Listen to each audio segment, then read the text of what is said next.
ganda na. Actually, first time kong nakarating dito. Pero sobrang ganda talaga ni Miss. Wala akong masabi.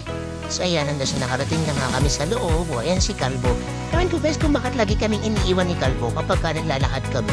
Hindi ko naiiya siya kasi kaming dalawa magpinsan kapag magkasama kaming dalawa. Yung wala kaming pakailan, parang kami mga eng-eng, nagsumasayaw kami, wala kaming pakailan, kahit maraming tao.